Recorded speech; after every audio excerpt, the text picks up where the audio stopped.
बलात्कार जैसे केसे प्रत्येक थानाओं में हो रहा है और कानून नाम का कोई चीज नहीं है। महंगाई से पूरे बलिया ही नहीं बल्कि पूरा प्रदेश और देश त्रस्त है। किसानों के साथ हकतलफी हो रही है। एक तरफ किसान सूखा का मार झेल रहा है और दूसरे तरफ बाढ़ से बैरिया से लेकर के बांडी सिकंदरपुर बलसरा रोड और आपका बलिया सदर से लेकर के फेफड़ा गंगा और घाघरा दोनों नदियों से लोग तबाह है। और यह उत्तर प्रदेश की सरकार ना तो किसानों के लिए सूखा राहत का घोषणा किया है न बाढ़ राहत का घोषणा किया है। जो बाढ़ राहत कुछ गांवों में दिया गया है, अभी मैं अपने विधानसभा की बात करता हूं बैरिया की, सैकड़ों लोग का घर घाघरा नदी में विलीन हो गया है और सरकार ने मुआवजा के नाम पे रखा है कि एक घर अगर किसी का है, एक घर में अगर 4 भाई है और चारों अलग अलग अपने परिवार का भरण पोषण कर रहे हैं, अगर ये पूरा घर बस जाता है तो सिर्फ एक को 1,20,000 रुपया का मुआवजा ये सरकार देगी, यानी वो अभिभावक के नाम पे देगी। और जो 4 भाई उनके 4 बेटे हैं, अगर वो उसी घर में अलग रहकर अपने परिवार का पालन पोषण करने का काम करते हैं तो इस सरकार के पास उस अलग परिवार के लिए कोई व्यवस्था नहीं है। यानी एक परिवार में माँ बाप को लेकर के 4 बेटे के परिवार को लेकर के अगर 5 सदस्य हुए तो 20-20 हजार के हिसाब से 5 लोगों को ये सरकार बांटने का इंतजाम कर रही है। इतनी दिवालिया ये सरकार हो गई है कि एक परिवार जो शादीशुदा है, जो बालिग है, उसके बच्चे हैं, उसका चूल्हा अलग चलता है, उसका खाना दाना का व्यवस्था अलग है, तो उन्हें एक परिवार मान करके उसे बाढ़ का मुआवजा, घर बसी का मुआवजा सरकार को देना चाहिए, लेकिन ये सरकार नहीं दे रही है। इसलिए कि मनमाने तरीके से जनपद में बाढ़ के नाम पर लूट खसूट किया जा रहा है।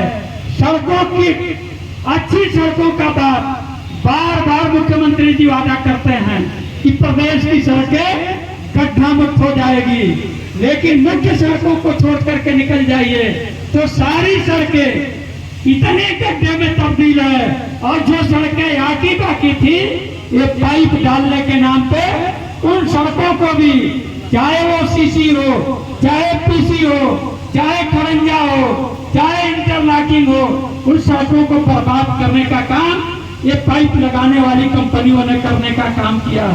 आज सारे वक्ताओं ने कहा है कि गौर जाति का प्रमाण पत्र, समाजवादी पार्टी की सरकार थी जब उत्तर प्रदेश में, तो सारे गौर बिरादरी के लोगों को, खरवार बिरादरी के लोगों को बिना रोक का प्रमाण पत्र जारी होता था।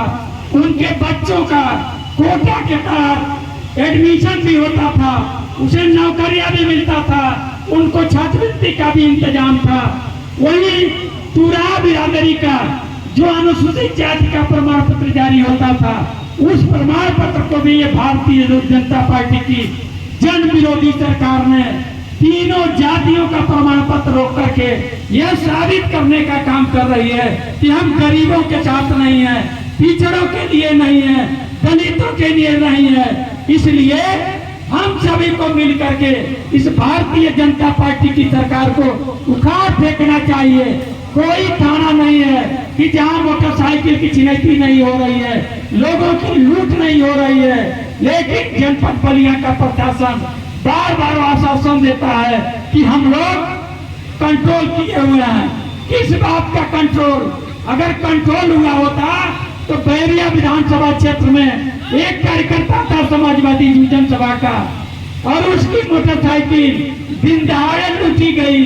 आज तक ले बैरिया का प्रशासन उसकी मोटरसाइकिल नहीं खोज पाई। उस तरह के आए दिन घटनाएं हो रहे हैं। कुछ वक्ताओं ने दारू की बात किया था। सत्ता संरक्षित लोगों ने, भारतीय जनता पार्टी के लोगों ने दारू बेचवाने का ठेका ले रखा है। जिस तरह से जाइए चाहे गंगा नदी का तटवर्ती इलाका हो या घाघरा नदी का तटवर्ती इलाका हो, दारू का इतना बड़ा व्यवसाय चल रहा है कि लग रहा है कि उन लोगों को सरकार ने लाइसेंस जारी कर दिया है। किसी भी तरह का रोक टोक नहीं है, धड़ल्ले से दारू बेचे जा रहे हैं। ये स्थिति भारतीय जनता पार्टी की सरकार में। महिलाओं की आबरू लूटी जा रही है, नौजवानों को छात्रवृत्ति नहीं मिल रहा है, छात्र संघ बहाली नहीं हो रहा है, नौजवान बेहाल होकर के खुदकुशी करने के लिए विवश है। इसलिए आज हम लोग आह्वान करने आए हैं कि भारतीय जनता पार्टी की सरकार को जब तक आप लोग उखाड़ नहीं फेंकेंगे तब तक देश और प्रदेश के में अमन चैन कायम नहीं होगा, विकास नहीं होगा।